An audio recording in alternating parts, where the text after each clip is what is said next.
Captain Elena Vasquez stood on the observation deck of Admiral Station Hermes, watching the bizarre vessel dock for the first time. The ship was small, barely 300 meters long compared to the kilometer-long dreadnoughts surrounding. Its hull was a patchwork of different metals welded together like someone had built it from spare parts. Most embarrassing of all, painted across its bow in faded letters, was the name, Lucky Strike. "That's supposed to save humanity?" scoffed Admiral Morrison, joining Elena at the viewport. His pristine uniform gleamed with medals from a dozen campaigns against the Zephyrian Empire.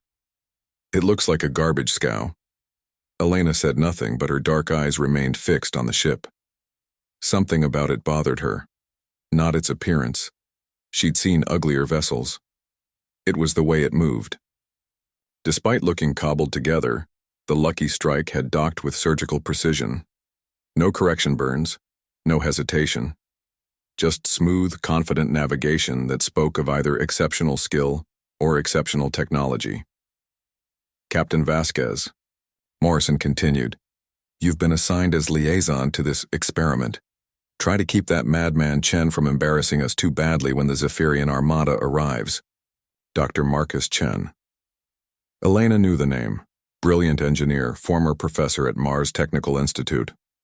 Also completely insane, according to his file. 3 years ago, he'd vanished from his laboratory with several tons of experimental materials. The defense fleet had assumed he'd defected to the enemy. Turns out he'd been building something in an asteroid field. "The Zephyrians will be here in 6 days," Morrison added grimly. 500 ships, including their new super dreadnought, Annihilator. "We have 63 vessels, and most are outdated.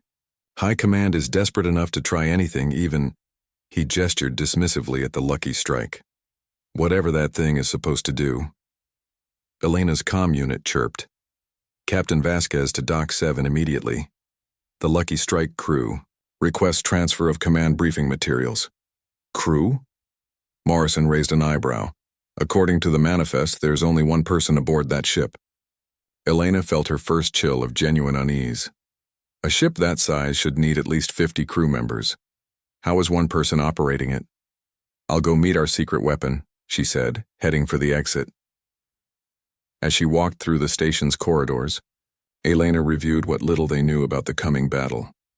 The Zephyrian Empire had been expanding across the galaxy for centuries, consuming worlds and enslaving populations. Earth and its colonies were next on their list. The enemy's technology was superior in every way: stronger shields, faster engines, more powerful weapons. Humanity's only advantage was desperation.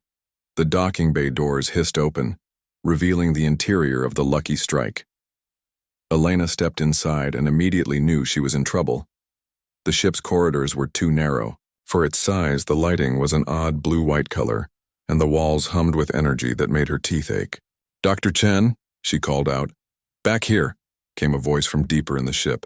"Follow the yellow line." Elena looked down and saw a painted yellow line running along the floor. She followed it through a maze of corridors that seemed to fold in on themselves. The ship felt bigger inside than outside, which was impossible. She found Chen in what appeared to be the bridge, though it looked nothing like any ship's command center she'd ever seen. Instead of the usual array of screens and control panels, there was a single chair surrounded by a sphere of floating holographic displays. The chair was occupied by a thin man with wild gray hair and eyes that seemed to see too much. "Captain Vasquez." Chen jumped up with disturbing energy. "Perfect timing. I was just calibrating the probability matrices for our upcoming engagement." "Probability matrices?" "Oh yes, the Zephyrians are quite predictable once you understand their tactical algorithms. They'll arrive in standard formation, battle line with the Annihilator at center, screening elements forward, support vessels behind. Very traditional." Elena stared at him. "How do you know their formation?" Chen's grin was unsettling. "Because I've already seen this battle. 17 different versions of it, actually. We win in 14 scenarios, lose in 2, and achieve a draw in 1 where both fleets are completely destroyed. That's impossible." "Is it?" Chen gestured to the holographic displays around his chair. They showed complex mathematical equations. that hurt to look at directly. Time isn't linear, Captain. It's more like a river with currents and eddies.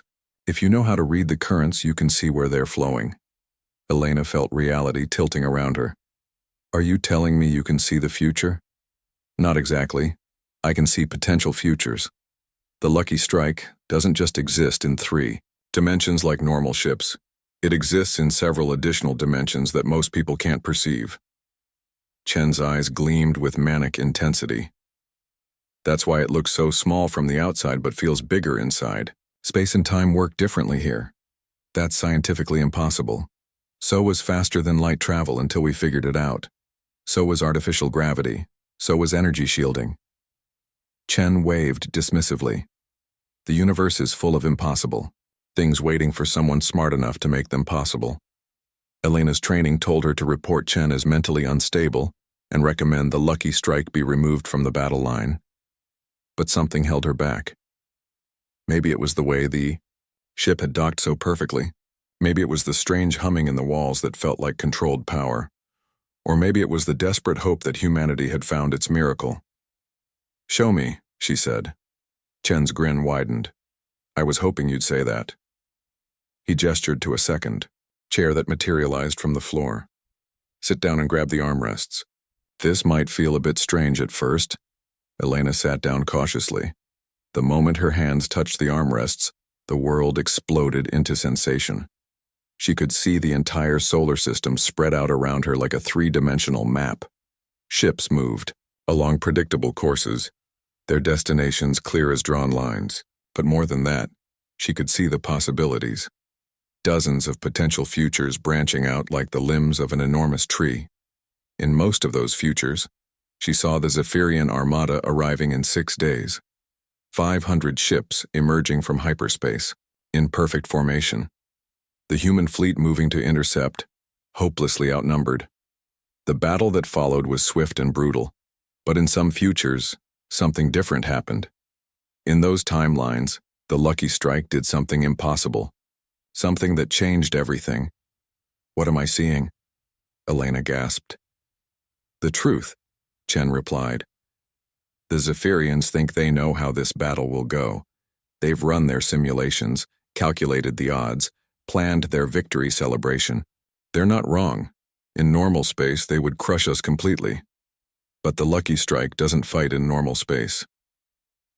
Elena watched one of the possible futures play out in vivid detail. The human fleet engaged the enemy in traditional formation. Ships exchanged fire at long range, shields flaring and failing. One by one, the human vessels were destroyed or disabled.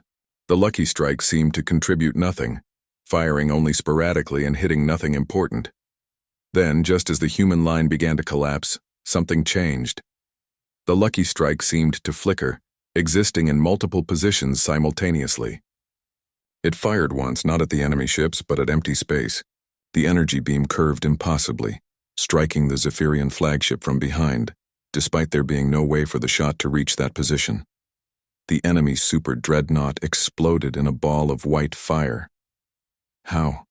Elena whispered. "Space-time manipulation," Chen explained casually. "If you fold space correctly, the shortest distance between 2 points isn't a straight line. It's whatever path you choose to create. The Zephyrians will never see it coming because they don't understand the physics involved." Elena pulled her hands away from the armrests, and the visions faded. She was back in the strange bridge of the lucky strike, staring at a man who claimed he could bend reality itself. "The other ships in the fleet," she said slowly. "They need to know." "Actually, they don't," Chen replied. "In fact, it's better if they don't. The futures I showed you only happen if the Zephyrians believe they're fighting a conventional battle. If they suspect we have exotic technology, they'll adapt their tactics and our advantage disappears. So we let our own people think we're going to lose. We let them fight their battle while we fight ours." Chen's expression grew serious for the first time. "Captain, what I'm about to ask you is difficult. You'll need to maintain the illusion that the lucky strike is just another obsolete warship. Let the admirals dismiss us. Let the other captains mock us. When the battle begins, don't defend us or try to protect us. Just let us do what we were built to do." Elena stared at him for a long moment. Everything about this situation violated her training, her instincts, and her common sense. But the visions she'd seen felt more real than the metal deck beneath her feet. "What do you need from me?" she asked. "Just be our witness," Chen said quietly. "Someone needs to record what really happens when the impossible becomes reality." Chapter 2. The gathering stormed 5 days until the Zephyrian armada arrived. Elena stood in the fleet briefing room, watching Admiral Morrison address the assembled ship captains.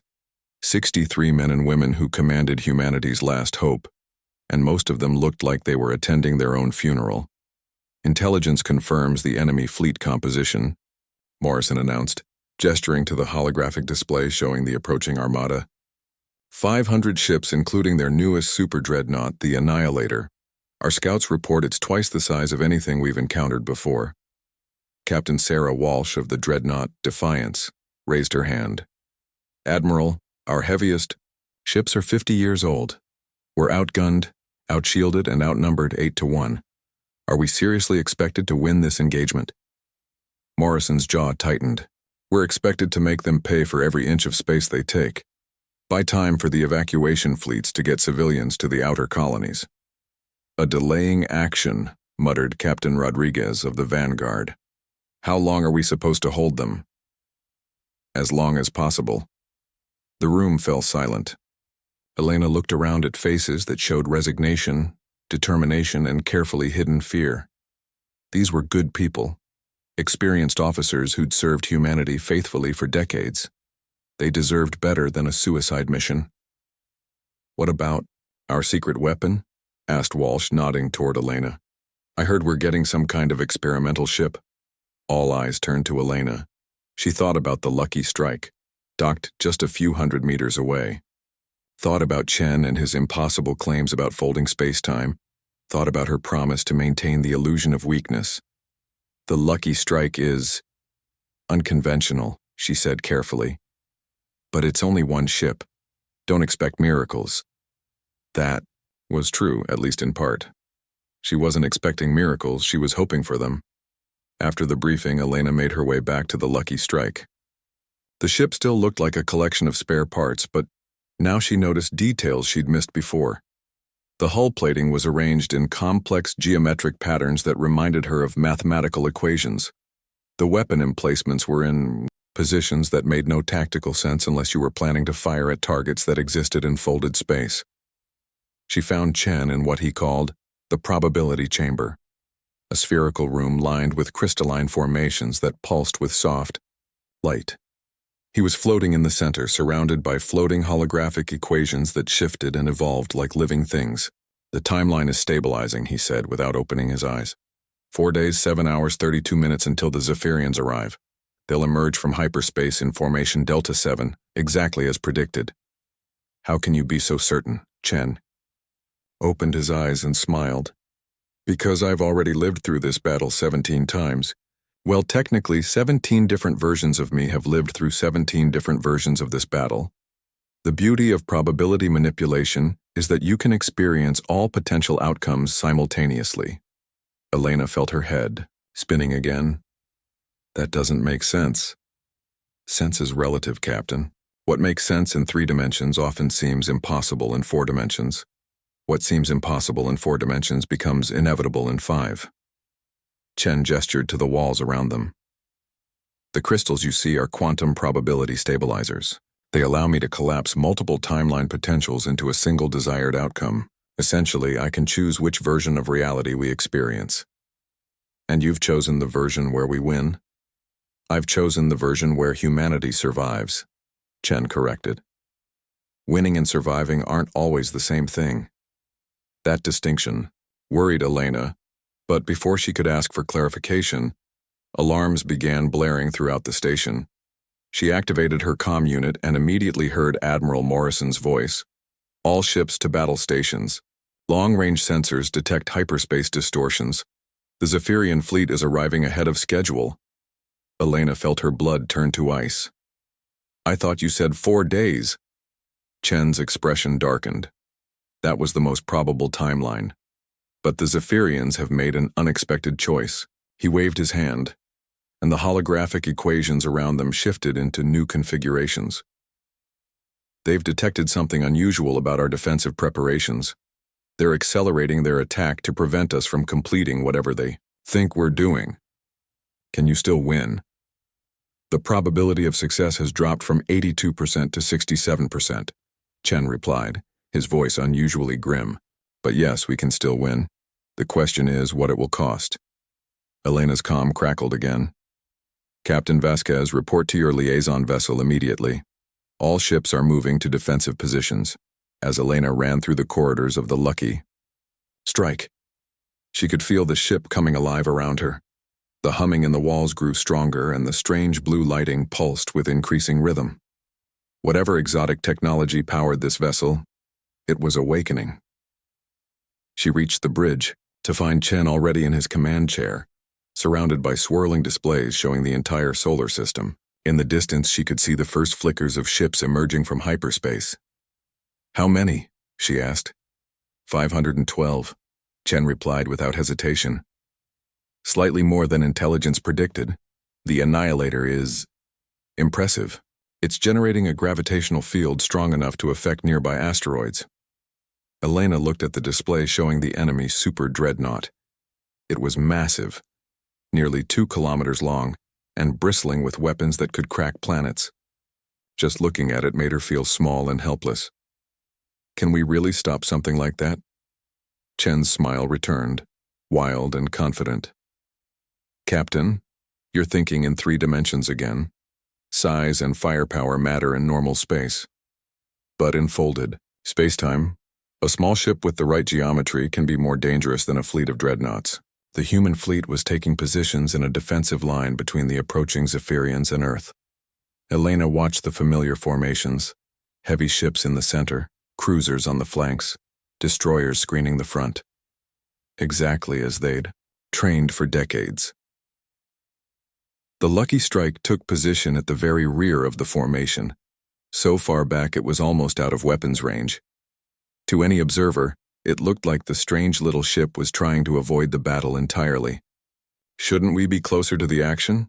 Elena asked. Distance is relative, Chen replied cryptically. We're exactly where we need to be.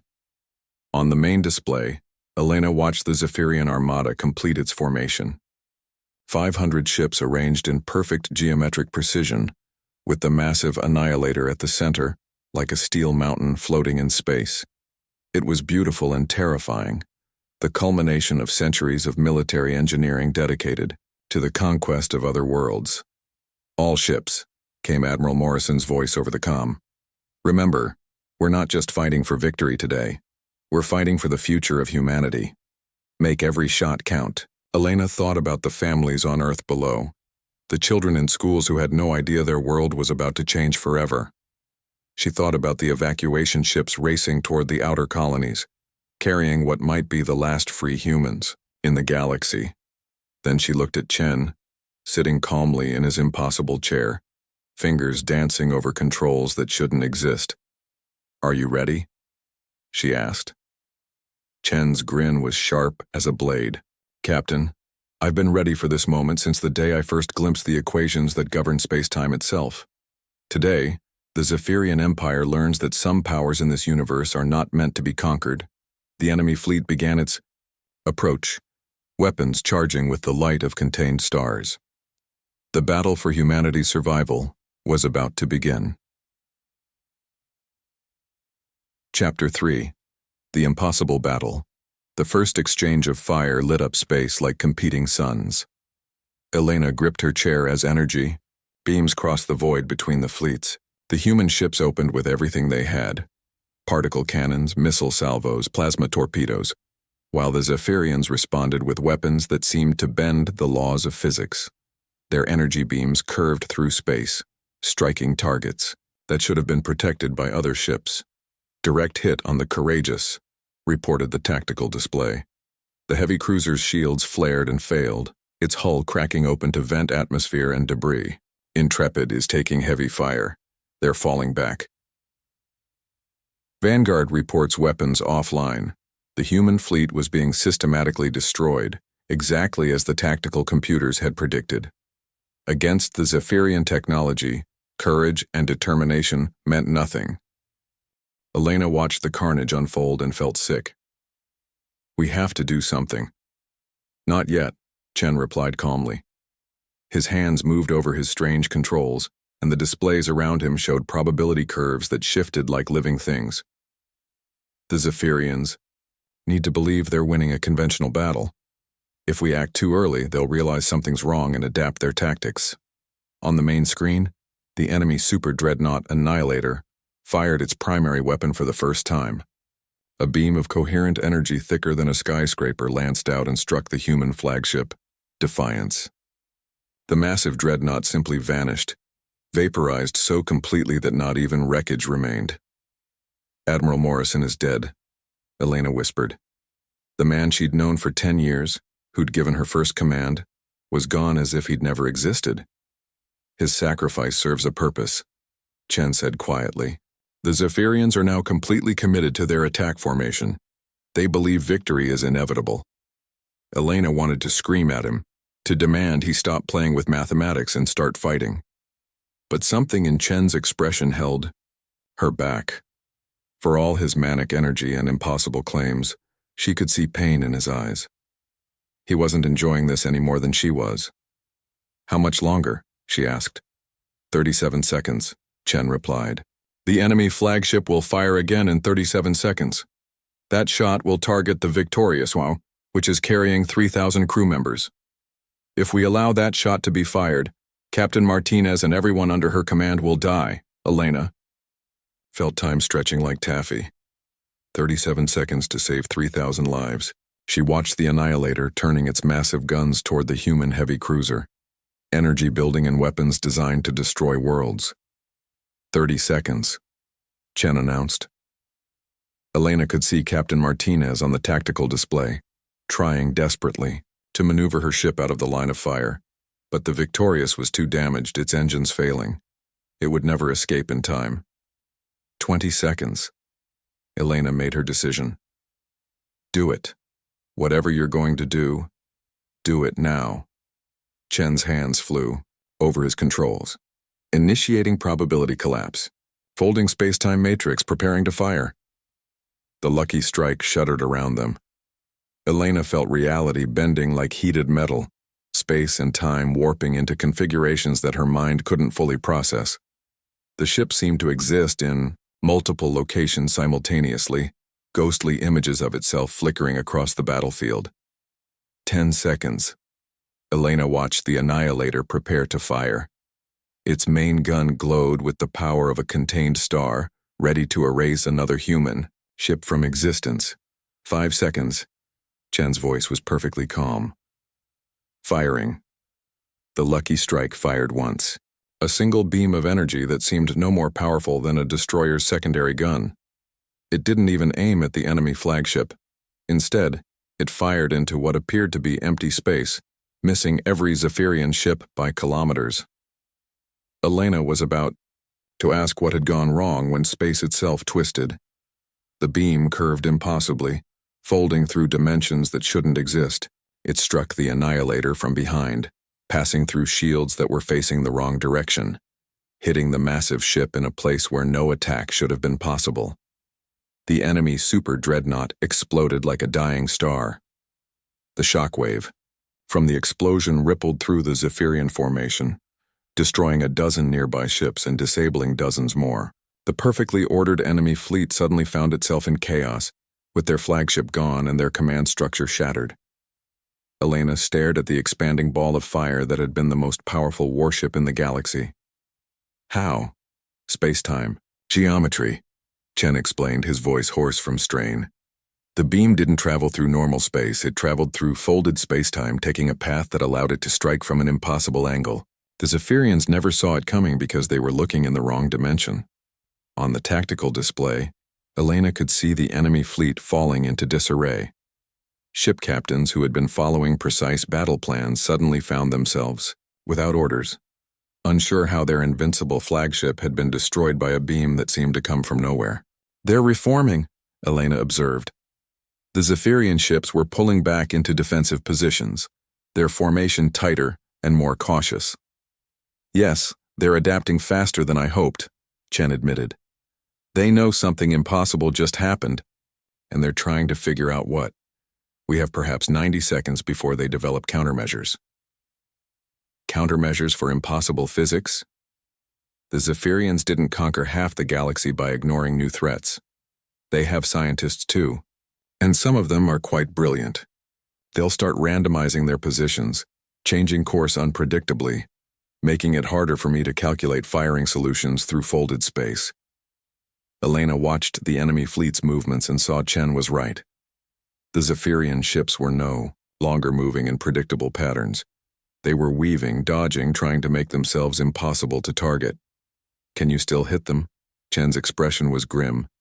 The probability calculations become exponentially more complex when the targets are moving randomly. I can fire perhaps 3 more shots before the equations become too chaotic to solve. Then make them count. Chen nodded and turned back to his controls.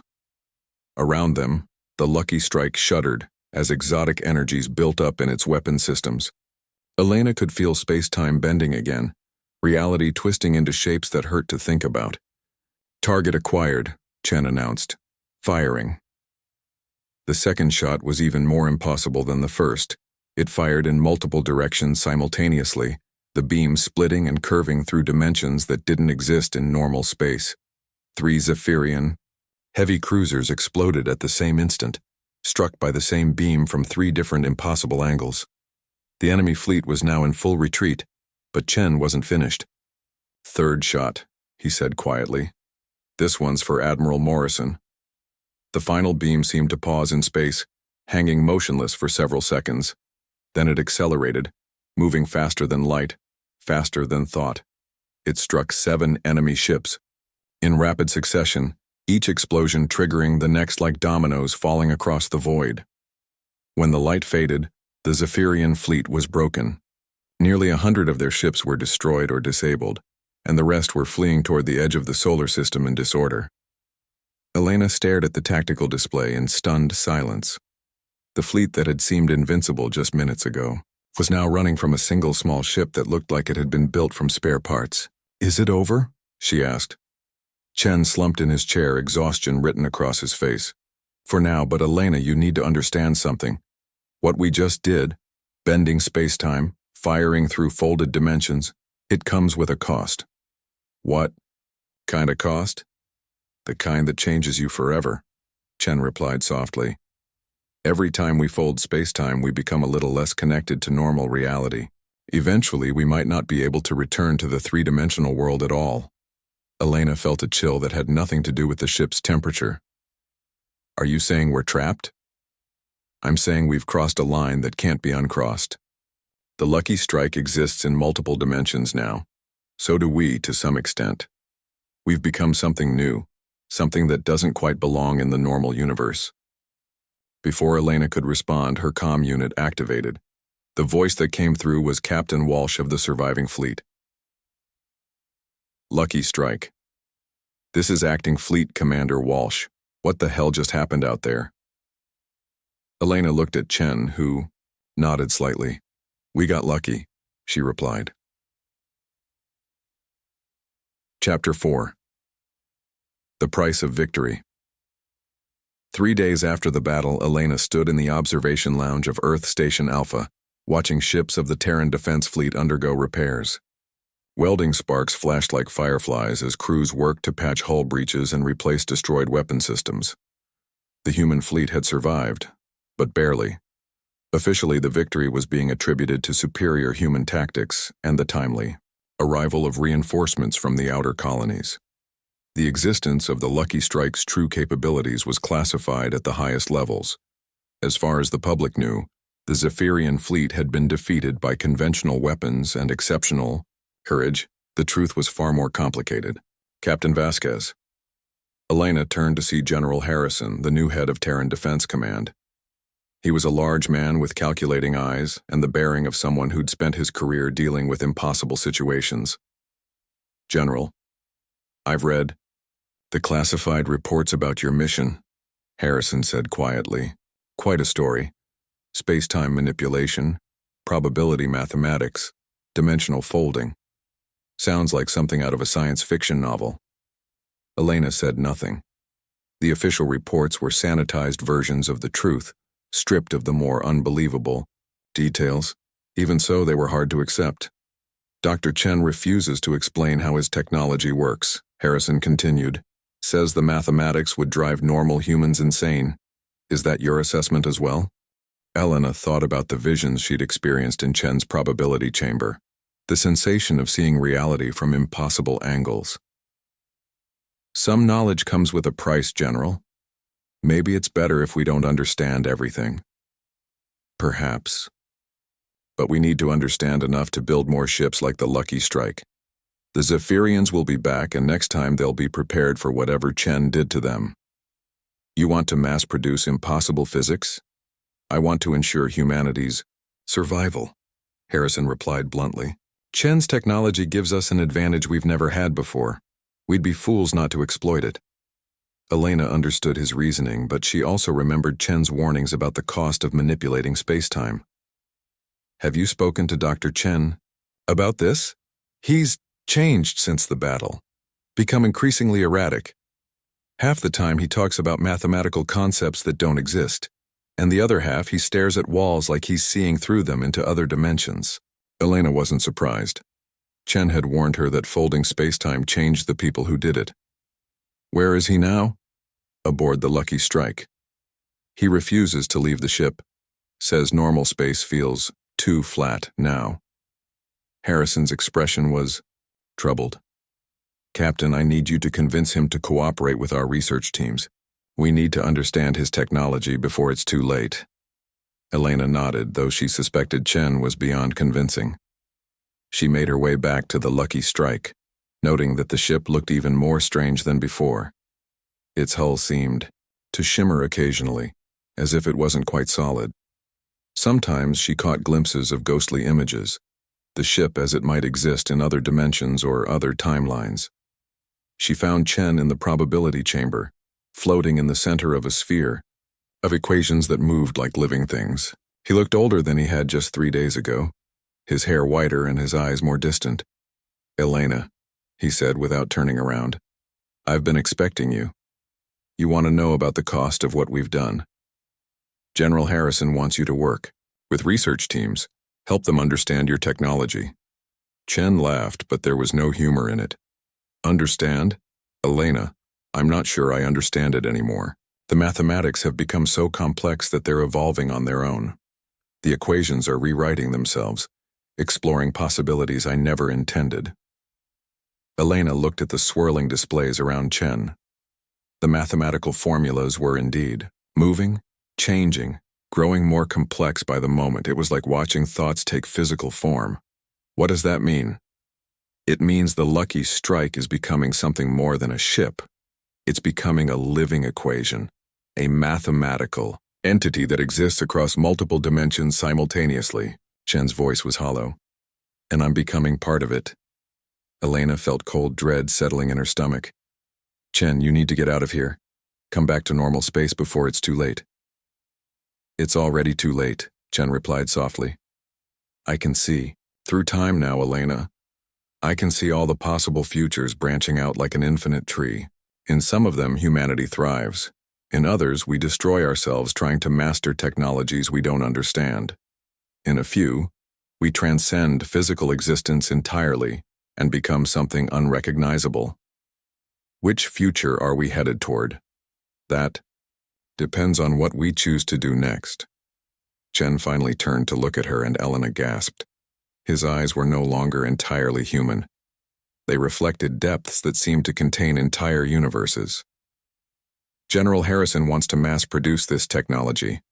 If he succeeds, humanity will gain incredible power, but will also lose something essential about what makes us human.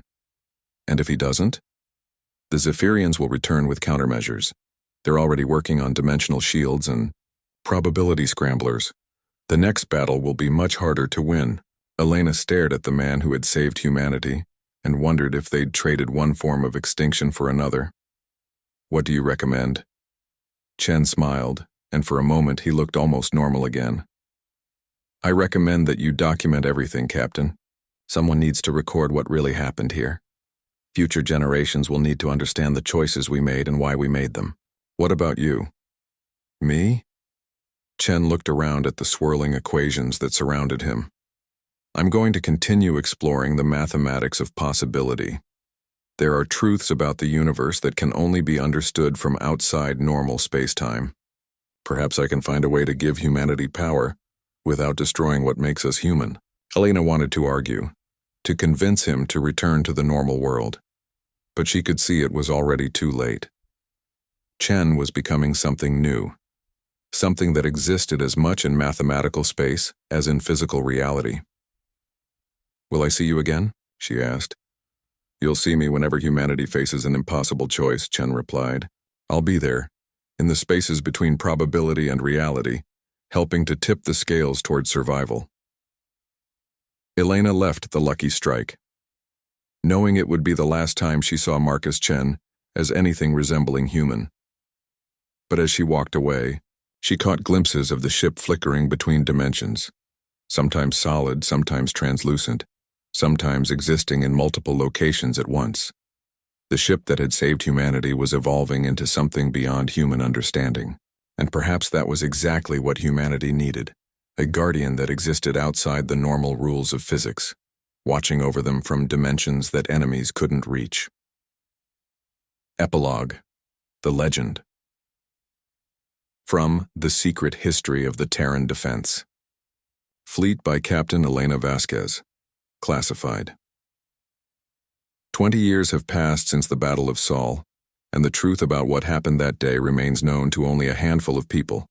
The official history speaks of tactical brilliance and heroic sacrifice of human ingenuity triumphing over superior technology. It's an inspiring story and mostly true. But it's not the whole truth. The whole truth is that humanity was saved by a man who sacrificed his own humanity to become something more. Marcus Chen and his impossible ship, the Lucky Strike, showed us that the universe contains possibilities we never imagined. The Zephyrians did return as Chen predicted, but each time they attacked, something went wrong with their plans. Ships would malfunction at critical moments. Navigation systems would fail, sending fleets off course. Weapons would misfire, sometimes striking their own vessels. The enemy began to whisper about cursed space around Earth, about mathematical demons that haunted the void. They were right, in a way.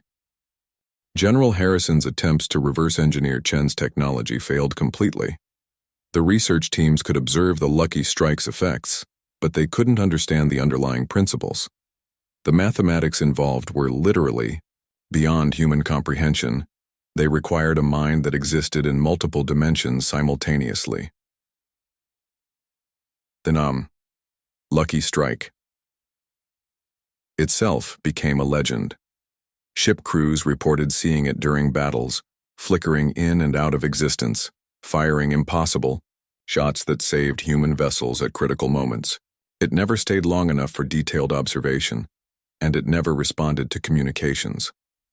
But it was always there when humanity needed it most. Some say Chen died in the battle that saved Earth.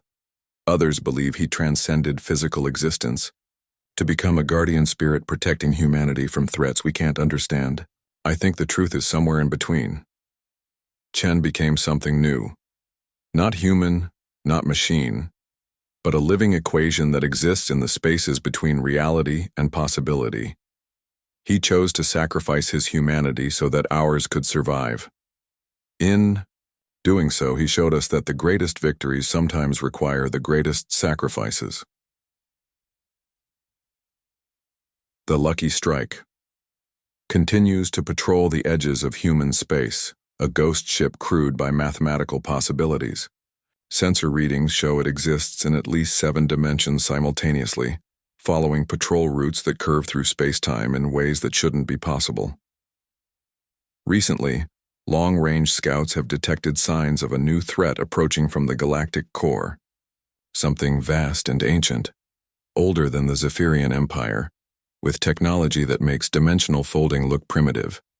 When it arrives, and our calculations suggest it will arrive within the next 5 years, humanity will face its greatest test yet. But I'm not afraid. Because somewhere in the mathematical depths of folded space-time, Marcus Chen is still watching over us. The man who saw 17 different versions of the same battle and chose the one where humanity survived. The Guardian, who exists in the spaces between reality and possibility, ready to tip the scales when we need him most. The warship that no one took seriously became the salvation of our species. And perhaps that's the most human thing of all, finding hope in the impossible, strength in the overlooked, and victory in the places where logic says there should be only defeat. The Rao. Lucky Strike.